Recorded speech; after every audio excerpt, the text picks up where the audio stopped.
om samfundets elforsyning. Størstedelen af verdens i-lande er afhængige af elektricitet og elprodukter. Her ser vi f.eks. en hårdtørrer, en computer og en mobil, som alle er afhængige af strøm, og som vi bruger meget hver dag. Michael Faraday opfandt elgeneratoren på baggrund af H.C. Ørsteds teori om elektrisk energi bliver til elektromagnetisme.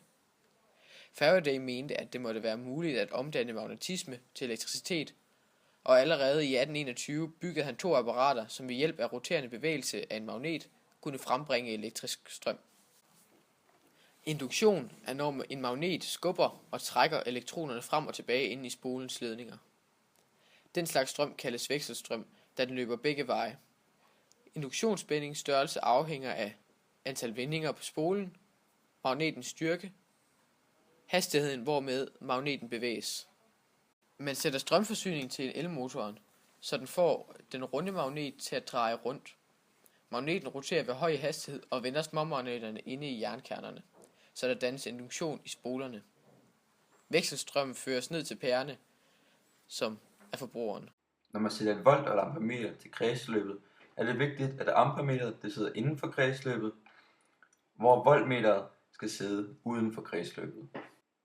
Vi har nogle forskellige parametre, vi kan kigge på ved aflæsningen af en vekselspændingskurve. Der er fx maksimal spænding og den effektive spænding. Den effektive spænding måles som et gennemsnit af strømmen, der løber, hvor den maksimale spænding er den maksimale strømstyrke, der løber i kredsløbet. Man kan rent faktisk regne sig frem til, hvad den maksimale spænding kan være. Det gør du ved at tage den effektive spænding ganget med 1,4. Vekselspændingskurven måles på et oscilloskop. Herpå kan vi se, hvordan strømmen bevæger sig, samt se, hvor stor spænding er.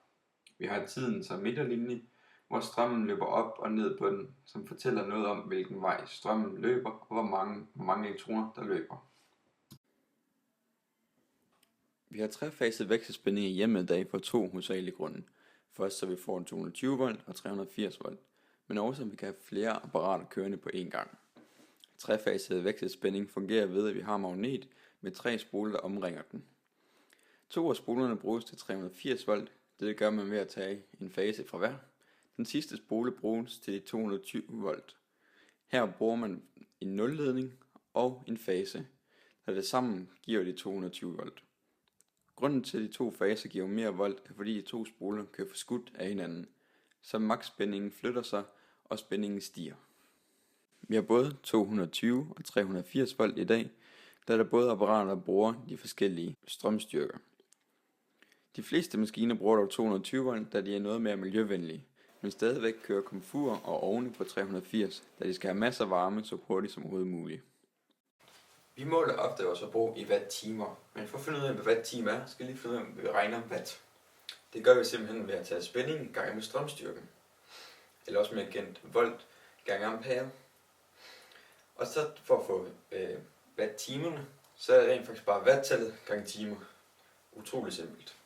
Hvis man deler en stangmagnet i 2, så har man ikke en nordpol og en sydpol, men 2 mindre stangmagneter. Fordi inde i magneten er der en masse småmagneter, som vender i samme retning. I en blød jernkerne eller f.eks. en savklinge er der også småmagneter, men de ligger ikke i orden. Og her vises magnetiseringen af en savklinge, så de ligger i orden. U-kernen bliver brugt i en transformator til at føre strømmen fra den primære spole til den sekundære spole ved en konstant skiftende retning og styrke af magnetfeltet inde i kernen. Den primære spænding er den strøm, der sendes ind i den første spole i transformeren. Den føres derefter ved hjælp af U-kernen til den anden spole, altså den sekundære spænding. Når man transformerer spænding, er forholdet mellem vindingstallene på de 2 spoler det samme som forholdet mellem spændingerne. Man kan sige, at vindinger og volt følges ad. På matematiksprog hedder det, at forholdet med vindinger og spænding er ligefrem proportionalt. Transformeren ændrer på amperevendinger og volt den ene vej eller den anden vej, så strømmen fra elværket kan komme hurtigere ud til brugeren, og så strømmen er mere stabil. Sædvanligvis er der 2 transformere fra elværket til brugeren. Tomgangsstrøm er den strøm, der går til spilde, som for eksempel når du sætter din oplader til ind i en stikkontakt, så løber der allerede strøm igennem den, selvom den ikke er sat til noget elektrisk apparat. Her ses, at der løber 0,5 volt igennem, selvom der ikke er noget elektrisk apparat, der er tilsat, Og når den så bliver tilsat, så løber der 0,8 volt igennem. Den største synder af danske elforbrug, det er erhvervslivet. De bruger 58% af det samlede antal strøm i Danmark. Hvor forbrugeren herhjemme kun bruger 31%. Og så de resterende bliver brugt til landbrug, gadelys og de andre diverse ting. Det danske elnet er kæmpestort og fungerer ofte ved, at kraftværker leverer strøm til store byer og elværker til mindre byer. Det gør det gennem jordledninger og luftledninger. Det danske forbrug er dog nogle gange så stort, at vi ikke selv kan forsørge det, hvis nu at vi ikke har særlig meget vind. Derfor køber vi ofte strøm hos Norge, Sverige og Tyskland. Men også tidspunkter, hvor det blæser virkelig meget, så kan vi sælge noget af den strøm, vi genererer med mange af vores vindmøller. Og det giver også en stor fortjeneste til Danmark og giver en god indkomst til statskassen. Der findes utrolig mange måder, vi kan spare strøm på. Bare ved at gå over og slukke for din PlayStation TV, og ikke bare sådan tryk sluk på fjernbetjeningen, men simpelthen gå over og hive stikket ud. Det kan gøre en kæmpe forskel, da der er en del tomgangsstrøm ved at bare have et apparat stående.